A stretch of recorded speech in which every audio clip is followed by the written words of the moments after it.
Sense and Sensibility by Jane Austen. Chapter 39. The Miss Dashwoods had now been rather more than 2 months in town, and Marianne's impatience to be gone increased every day. She sighed for the air, the liberty, the quiet of the country, and fancied that if any place could give her ease, Barton must do it. Elinor was hardly less anxious than herself for their removal, and only so much less bent on its being effected immediately, as that she was conscious of the difficulties of so long a journey, which Marianne could not be brought to acknowledge.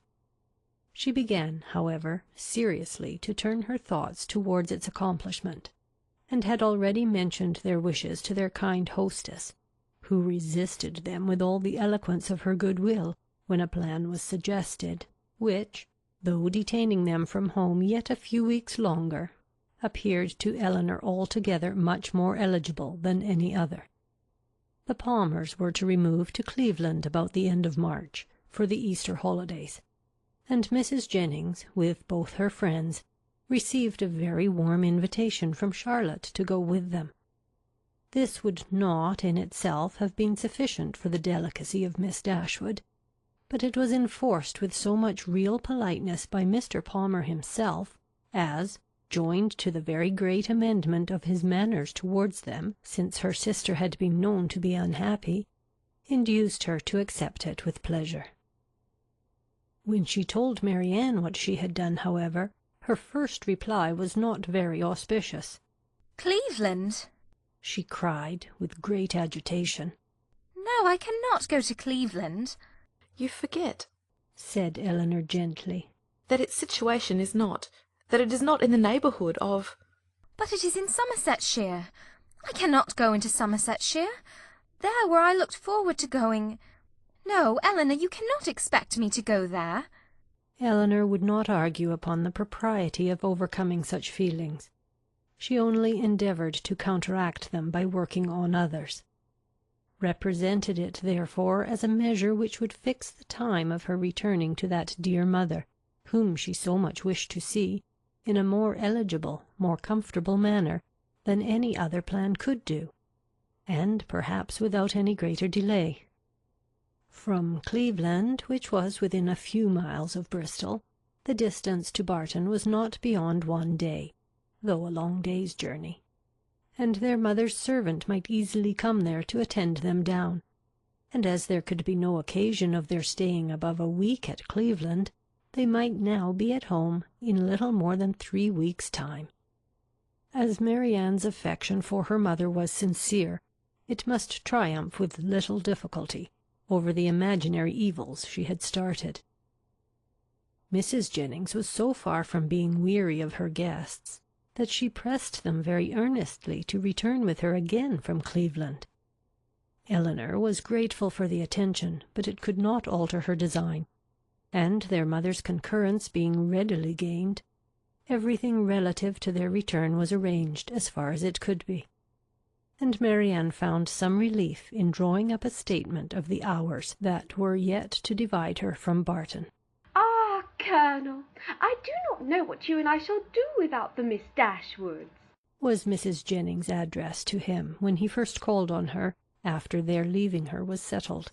"For they are quite resolved upon going home from the Palmers, and how forlorn we shall be when I come back. Lord, we shall sit and gape at one another as dull as 2 cats." Perhaps Mrs. Jennings was in hopes, by this vigorous sketch of their future ennui, to provoke him to make that offer which might give himself an escape from it, and if so, she had soon afterwards good reason to think her object gained. For, on Elinor's moving to the window to take more expeditiously the dimensions of a print, which she was going to copy for her friend, he followed her to it with a look of particular meaning, and conversed with her there for several minutes. The effect of his discourse on the lady, too, could not escape her observation, for though she was too honourable to listen, and had even changed her seat on purpose that she might not hear, to one close by the pianoforte on which Marianne was playing, she could not keep herself from seeing that Elinor changed colour, attended with agitation, and was too intent on what he said to pursue her employment. Still farther in confirmation of her hopes, in the interval of Marianne's turning from one lesson to another, some words of the Colonel's inevitably reached her ear, in which he seemed to be apologizing for the badness of his house. This set the matter beyond a doubt. She wondered, indeed, at his thinking it necessary to do so, but supposed it to be the proper etiquette. What Elinor said in reply she could not distinguish, but judged from the motion of her lips that she did not think that any material objection, and Mrs. Jennings commended her in her heart for being so honest.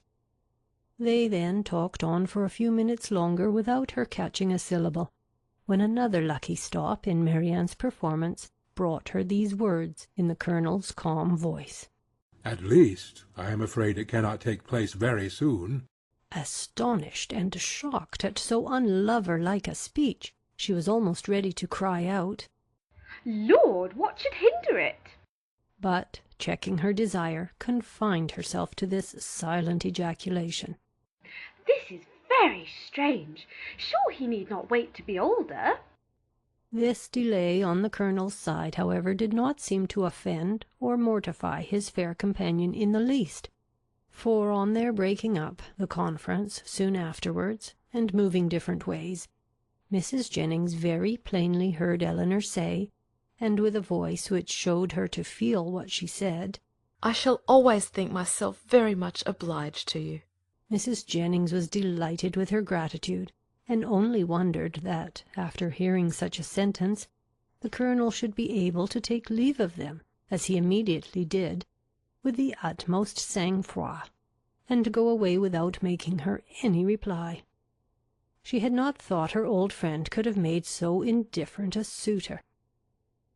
What had really passed between them was to this effect. "I have heard," said he, with great compassion, "of the injustice your friend Mr. Ferrars has suffered from his family. For if I understand the matter right, he has been entirely cast off by them for persevering in his engagement with a very deserving young woman. Have I been rightly informed? Is it so?" Elinor told him that it was. "The cruelty, the impolitic cruelty," he replied with great feeling, "of dividing, or attempting to divide, two young people long attached to each other is terrible.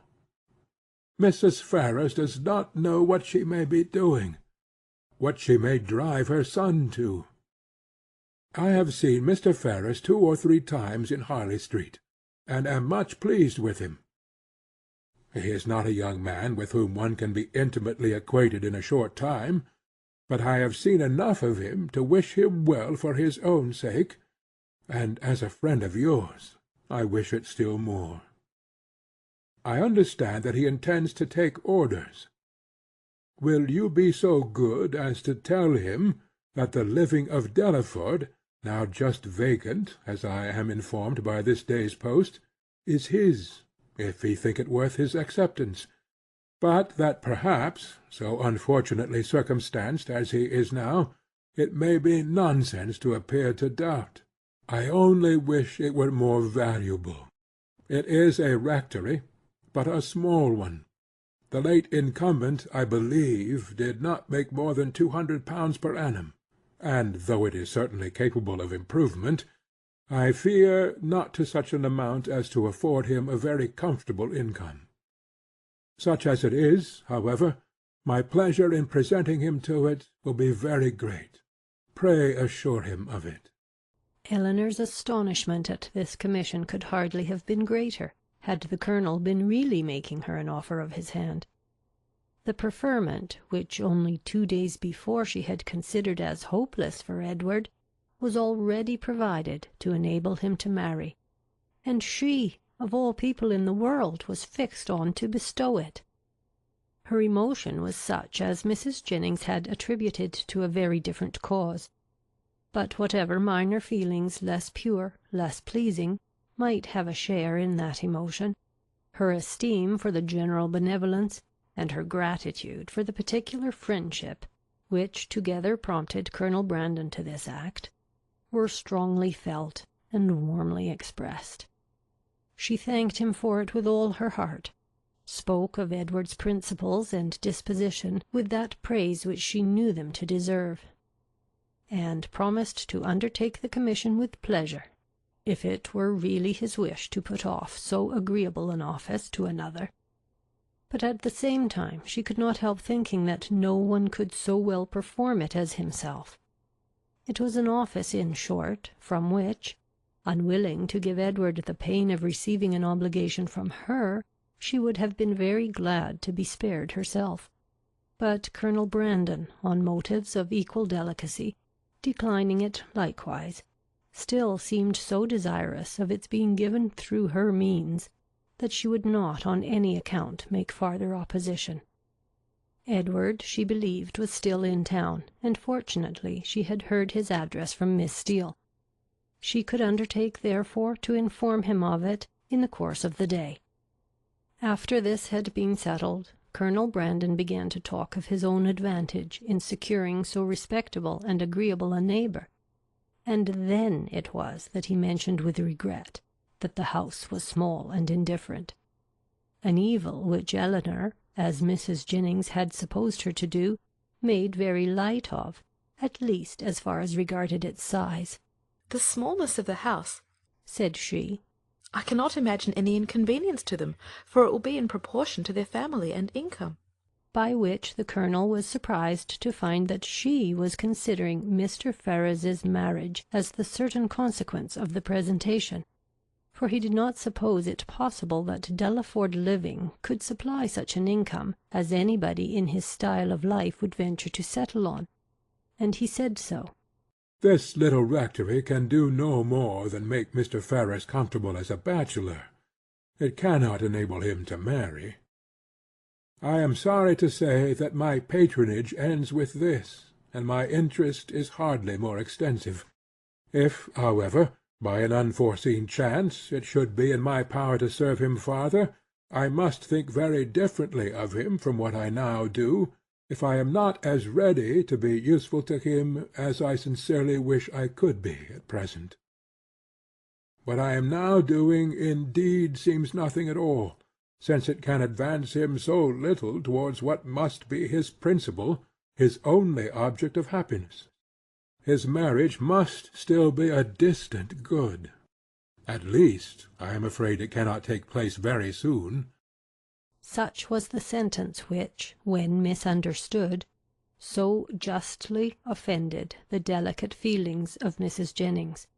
But after this narration of what really passed between Colonel Brandon and Elinor, while they stood at the window, the gratitude expressed by the latter on their parting may perhaps appear in general not less reasonably excited, nor less properly worded than if it had arisen from an offer of marriage.